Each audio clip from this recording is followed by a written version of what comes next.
The Cabin. Thursday, April the 14th. The following morning, when the boy awoke, he lay in a bed. When he saw that he was in a house with 4 walls around him and a roof over him, he thought that he was at home. "I wonder if mother will come soon with coffee," he muttered to himself, where he lay half awake. Then he remembered that he was in a deserted cabin on the Crow Ridge, and that Wndrfl with the white feather had borne him there the night before.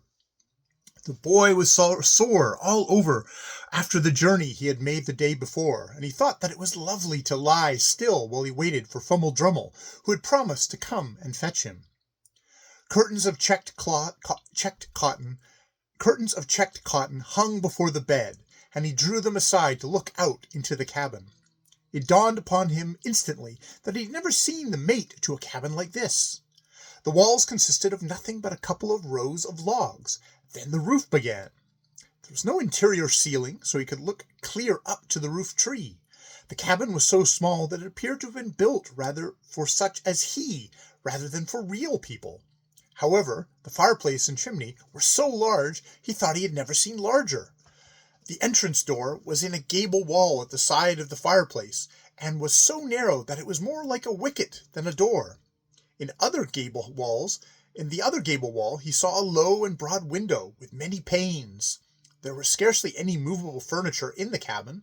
The bench on one side and the table under the window were also stationary, also the big bed where he lay, and the many-colored cupboard. The boy could not help wondering who owned the cabin, and why it was deserted. It certainly looked as though the people who had lived there expected to return. The coffee urn and the gruel pot stood on the hearth, and there was some wood in the fireplace. The oven rake and the baker's peel stood in a corner. The spinning wheel was raised on a bench. On the shelf over the window lay oakum and flax, a couple of skeins of yarn, a candle, and a bunch of matches. Yes, it surely looked as if those who had lived there had intended to come back. There were bedclothes on the bed, and on the walls were still hung long strips of cloth, upon which 3 riders named Caspar, Melanchor, and Balthazar were painted. The same horses and riders were pictured many times. They rode around the whole cabin, and continued their ride even up towards the joists. But in the roof the boy saw something which brought him to his senses in a jiffy. It was a couple of loaves of big bread cakes that hung there upon a spit. They looked old and mouldy, but it was bread all the same. He gave them a knock with an oven rake, and one piece fell to the floor. He ate, and stuffed his bag full. It was incredible how good bread was, anyway. He looked around the cabin once more to try and discover if there was anything else which he might find useful to take along. "I may as well take what I need, since no one else cares about it," thought he. But most of the things were too big and heavy. The only things that he could carry might be a few matches, perhaps. He clambered up on the table and swung with the help of the curtains up to the window shelf. While he stood there and stuffed the matches into his bag, the crow with the white feather came in through the window. "Well, here I am at last," said Wndrfl, as he lit on the table. "I couldn't get here any sooner, because we crows have elected a new chieftain in Wndrfl's place." "Whom have you chosen?" said the boy. "Well, we have chosen one who will not permit robbery and injustice. We have elected Garm Whitefeather, lately called Wndrfl," he answered, drawing himself up till he looked absolutely regal. "That was a good choice," said the boy, and congratulated him. "You may well wish me luck," said Garm. Then he told the boy about the time they had with Windrush and Wndrfl. During this recital, the boy heard a voice outside the window which he thought sounded familiar. "Is he here?" inquired the fox. "Yes, he's in here," answered a crow voice. "Be careful, Thimbletot," cried Garm. "Wndrfl stands without with the fox who wants to eat you." More he didn't have time to say, for Smire dashed against the window. The old rotten window frame gave way, and the next second Smire stood upon the window table. Garm Whitefeather, who didn't have time to fly away, he killed instantly. Thereupon he jumped down on the floor and looked around for the boy. He tried to hide behind a big oakum spiral, but Smire had already spied him and was crouched for the final spring. The cabin was so small and so low, the boy understood that the fox could reach him without the least difficulty. But just at that moment, the boy was not without weapons of defense. He struck a match quickly, touched the curtains, and when they were in flames, he threw them down upon Smar Fox. When the fire enveloped the fox, he was seized with a mad terror. He thought no more about the boy, but rushed wildly out of the cabin. But it looked as if the boy had escaped one danger to throw himself into a greater one. From the tuft of oakum which he had flung at Smire, the fire had spread to the bed hangings.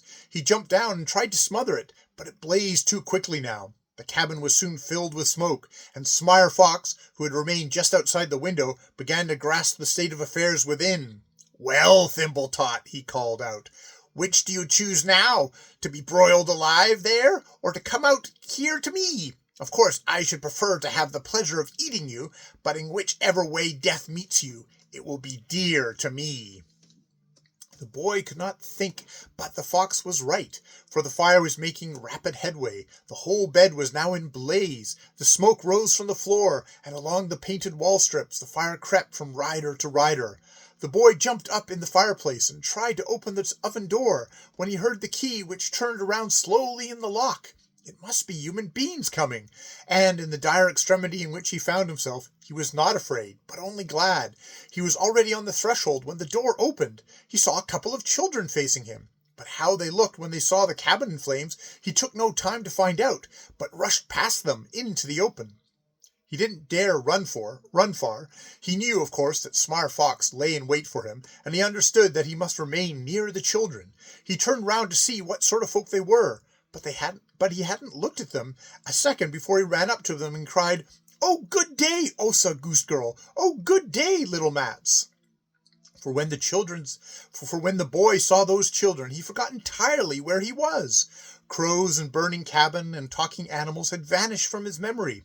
He was walking on a stubbled field in West Vemmenhog, tending a goose flock, and beside him on the field walked those same small land children with their geese.